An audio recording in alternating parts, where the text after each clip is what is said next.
राधे राधे सखियों। गणेश जी की कहानी। विष्णु भगवान लक्ष्मी जी के साथ विवाह करने के लिए जा रहे थे तो सारे देवी देवताओं को बुला लिया। सब देवी देवता कहने लगे कि गणेश जी को क्यों नहीं बुलाया। तो विष्णु भगवान जी बोले, दून दुलाली, सूंड सुंडाली, हाथी जैसा सूंड, मोटे मोटे कान, इसे साथ में ले जाकर क्या करेंगे। इसे तो घर की रखवाली के लिए छोड़ दो। बारात चली गई। इतने में नारद जी ने गणेश जी को भड़का दिया। आपको साथ ले जाने में से बारात बहुत बुरी लगी, इसलिए आपको यहाँ छोड़ दिया। इससे गणेश जी को बहुत गुस्सा आया और सारे चूहों को आज्ञा दे दी कि सारी जमीन खोखली कर दो। चूहों ने सारी जमीन खोखली कर दी, जिससे गणेश जी के रथ का पहिया धरती में धंस गया। सब पहिया निकालने लगे पर रथ का पहिया नहीं निकला। फिर किसान खाती को बुलाया और पहिए को हाथ लगाकर बोला कि बोलो गणेश जी महाराज की जय। तो पहिया निकल गया। तब उन्होंने कहा कि गणेश जी को मनाए बिना कोई काम सिद्ध नहीं हो सकता। आप सबसे पहले गणेश जी का विवाह रिद्धि सिद्धि के साथ करो, बाद में विष्णु भगवान का विवाह लक्ष्मी जी के साथ करो। गणेश जी महाराज ने जैसे भगवान के कार्य सिद्ध किए वैसे हम सबके करें। बोलो गणेश जी महाराज की। एक बहुत धनवान साहूकार था जिसके घर धन की आदि की किसी की कमी नहीं थी, परंतु उसके दुख था कि उसके एक पुत्र नहीं था। इसी चिंता में रात दिन रहता। वह पुत्र की कामना के लिए प्रति सोमवार को और सावन के महीने में प्रतिदिन शिव जी भगवान की पूजा, व्रत और पूजा किया करता और सायकाल में शिव मंदिर में जाकर शिव जी के विग्रह के सामने दीपक जलाया करता। उसके इस भक्ति भाव को देखकर एक समय पार्वती जी शिव जी महाराज से कहने लगी कि यह साहूकार आपका अनन्य भक्त है, सदैव आपकी व्रत और पूजा में बड़ी श्रद्धा से करता है, इसकी मनोकामना पूरी करो। शिव जी ने कहा, पार्वती, यह संसार कर्म क्षेत्र है। जैसे किसान खेत में बीज बोता है वैसा ही फल काटता है, उसी प्रकार संसार में जैसा कर्म करते हैं वैसा ही फल मिलते हैं। पार्वती ने अत्यंत आग्रह किया, महाराज, जब आपका अनन्य भक्त है तो आपको इसको किसी प्रकार का दुख नहीं होना चाहिए। जो इसको दुख है उसको अवश्य दूर करना चाहिए, क्योंकि आप सदैव अपने भक्तों पर दयालु रहते हैं, इसके दुखों को दूर करते हैं। मनुष्य आपकी सेवा में यदि आप ऐसा नहीं करेंगे तो मनुष्य आपकी सेवा व्रत क्यों करेंगे। पार्वती के आग्रह को देखकर महाराज बोले, पार्वती, कोई भी पुत्र नहीं है, इस चिंता में यह अति दुखी रहता है। इसके भाग्य में पुत्र न होने से इसकी पुत्र की प्राप्ति का वर देता हूँ, परंतु यह पुत्र केवल 16 वर्ष का होगा। इसके पश्चात इसकी मृत्यु प्राप्त होगी, इससे अधिक मैं कुछ नहीं कर सकता। यह बात सुनकर साहूकार सुन रहा था। उसको न प्रसन्नता हुई न दुख हुआ। वह पहले जैसे ही शिव जी महाराज की पूजा व्रत करने लगा। कुछ समय व्यतीत होने पर साहूकार की पत्नी गर्भवती और 10वें महीने में गर्भ से उसे अति सुंदर पुत्र की प्राप्ति हुई।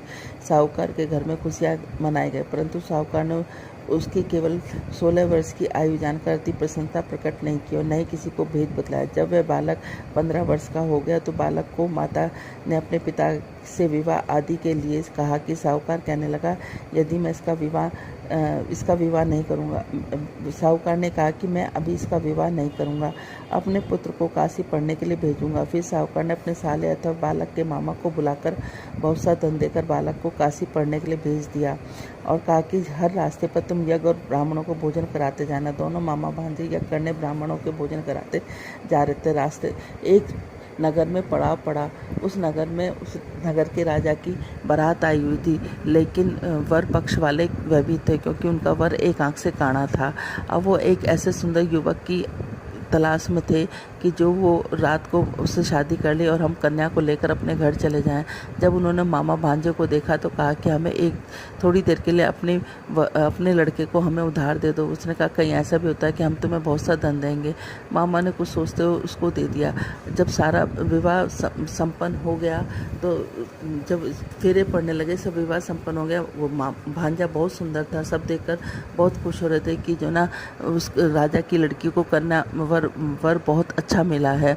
अब जब सारा विवाह संपन्न हो गया तो वो उसकी चुंदरी में लिख के चला गया कि मैं एक साहूकार का बेटा हूँ, मैं काशी पढ़ने के लिए वहाँ विद्या प्राप्त करने के लिए काशी जा रहा हूँ। और राजा का लड़का तो काना है।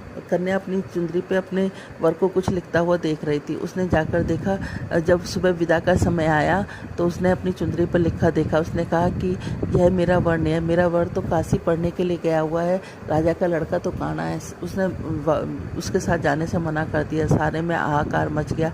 राजा ने जब सच्चाई का पता चलाया तो उसको पता चल गया कि वो तो वाकई में ही काना है। उसको भगा दिया गया। अब वो, क्योंकि उस लड़की की किस्मत में सौभाग्यवती का योग था।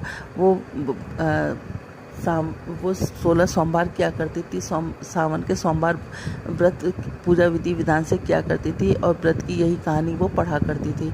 अब वो मामा भांजे काशी के लिए चलती है। काशी पे यज्ञ पूरा करने के लिए जब वापसी में यज्ञ पूरा करने के लिए कर रहे थे तो क्या नाम है, एक दिन जब वह 16 वर्ष का पूरा हो गया तो उसके सिर में भयानक दर्द उठा। उसने कहा, मामा मैं थोड़ा सा आराम करने जाता हूँ, मेरे सिर में बड़ा भयानक दर्द उठ रहा है। मामा ने कहा ठीक है। अब वो आराम करने के लिए चला गया तो वो थोड़ी देर में मामा उसको या पूर्ण आहुति देने के लिए बुलाने आया तो देखा कि भांजा तो मरा पड़ा है। उसने सोचा मैं रोऊंगा चिल्लाऊंगा तो सारा यज्ञ खराब हो जाएगा। उसने अपने दिल पर पत्थर रखकर और सारा यज्ञ और ब्राह्मणों को भोजन कराने के बाद वो विलाप करने लगा। संयोग उसी रास्ते से शिव और पार्वती जा रहे थे। इतना विलाप देखकर पार्वती माता रुक गई। उन्होंने शिव जी भगवान से कहा, देखो कौन विलाप कर रहा है। तो वो कहने लगा कि कोई विलाप नहीं कर रहा है, ये विलाप वही कर रहा है जिसको 16 वर्ष की आयु संपूर्ण हो गई। उसने कहा, नहीं, बहुत करुणा कुंदन है, मैं तो जाकर देखूंगी। जाकर देखा तो पार्वती माता उससे कहने लगी कि आपको इसको जीवित करना ही पड़ेगा। जब शिव जी भगवान ने ध्यान करा तो देखा कि इसकी शादी तो उस लड़की से हो गई जो अखंड सौभाग्यवती जिसके भाग्य में है। अब उनको उस लड़के को जीवित करना पड़ा। उस लड़की को जीवन दान देने के बाद शिव पार्वती आगे चल दिए। वो लड़का वापस जा रहा था तो वहाँ उसी नगर से गुजरने लगा तो लड़की ने और उसकी सखियों ने पहचान लिया। वो पकड़कर राजा के सामने लेके आए। राजा ने सारी बात बताई, उसे बहुत सा धन दिया और अपनी लड़की को विदा कर दिया। इधर लड़के के माँ बाप दोनों छत पर चढ़कर बैठ गए। वो कहने लगे कि हम नीचे जब भी उतरेंगे, जब हमारा बेटा हमें लेने आएगा, नहीं तो हम यहीं से प्राण दे देंगे। इतने मामा नगर में पहुंचने के बाद उसने जाकर कहा कि चलो तुम्हारे बहू और बेटे आए। वो कहने लगा क्यों? वो करता है, मेरे भाग्य में तो 16 साल का बेटा था।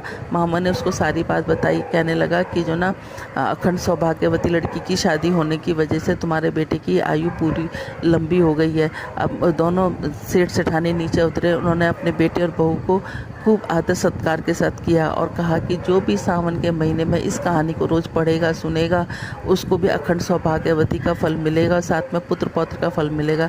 जैसे पार्वती माता शिव जी भगवान तुमने उसको दिया, वैसे कहते सुनते हमें और हमारे परिवार को सुनने और कहने वालों को सबको देना। बोलो भोलेनाथ की जय, माँ पार्वती की जय। शनि महाराज की जय। एक ब्राह्मण पूजा पाठ करने जाते, रास्ते में शनिचर महाराज मिले।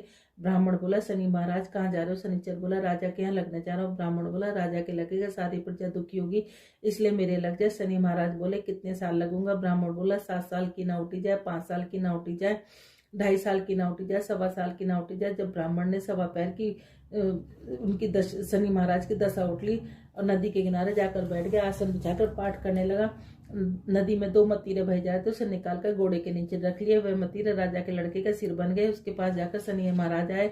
आकर बोले कि ब्राह्मण राजा के लड़के का सिर काट कर रख लिए। तो ब्राह्मण ने कहा, किसी से मत कहना, मेरे को शनि की दशा लगी। शनि ने 1 से कई 2 से कई सारी नगरी में फैल गई। राजा बोला, ब्राह्मण को सूली पर चढ़ा दो। सोने की गड़वाई वो टूट गई, चांदी की गड़वाई वो टूट गई, तांबे की गड़वाई वो टूट गई, लोहे की गड़वाई वो टूट गई। जब और जो गड़वाए वही टूट जाए। इतनी देर में 1.25 पैर बीत गया। राजा के लड़के खेलते खेलते आ गए। रानी बोली, महाराज ब्राह्मण को सूली पर तो न चढ़ा दिया, जाकर देखो तो सही हमारा पाप कैसे उतरेगा।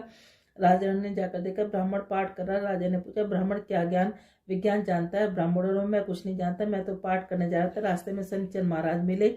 वह बोले, मैं राजा के लगने जा रहा हूँ। तो मैं बोला, राजा के लगेगा, सारी प्रजा दुखी इसलिए मेरे लग जाए। शनिचर महाराज ने, कितने साल की लग जाए? मैंने कहा 7 साल की ना उठी जाए, 5 साल की ना उठी जाए, 2.5 साल की ना उठी जाए, 1.25 साल की ना उठी जाए, इसलिए मैंने 1.25 पैर की ले ली। 1.25 पैर में मेरे को शनिचर ने ऐसे रंग दिखाए। अब राजा कहने लगा, इसकी दशा कैसे होती है? ब्राह्मण ने कहा, राजा सोने का चांदी का दान, तांबे का दान, लोहे का दान, पीतल का दान करे। राजा ने कहा, साहूकार तो कर देगा, गरीब कैसे करे? ब्राह्मण बोला, तेल की डलियो, गुड़ की डलियो डकोत को दे दे, 7 बार पीपल में जल चढ़ा दे, कह दे शनि महाराज शनि महाराज का सोटा कभी ना आवे टोटा। शनि महाराज की घड़ी घड़ी घड़ी से 70 बला टली। 7 बार पीपल में जल चढ़ाने से सारी बला टल जाएंगी। जैसे शनि महाराज उसकी बला टाली, वैसे कहते सुनते हमारे और हमारे परिवार की सबकी।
हे राधे। बोलो गणेश जी भगवान की जय, भोलेनाथ की जय। इतनी सी बात मेरी बोले मान जा ना, अभी अभी सोया मेरा लाल ना जगा ना। इतनी सी बात मेरी बोल मान जाना, अभी अभी सोया मेरा लाल जगाना। अभी अभी सोया मेरा लाल गाना। भोले की जटाओं में गंगा विराजे, भोले की जटाओं में गंगा विराजे। गंगा विराजे सखी गंगा विराजे, गंगा ना बहाना बोले लाल ना जाना।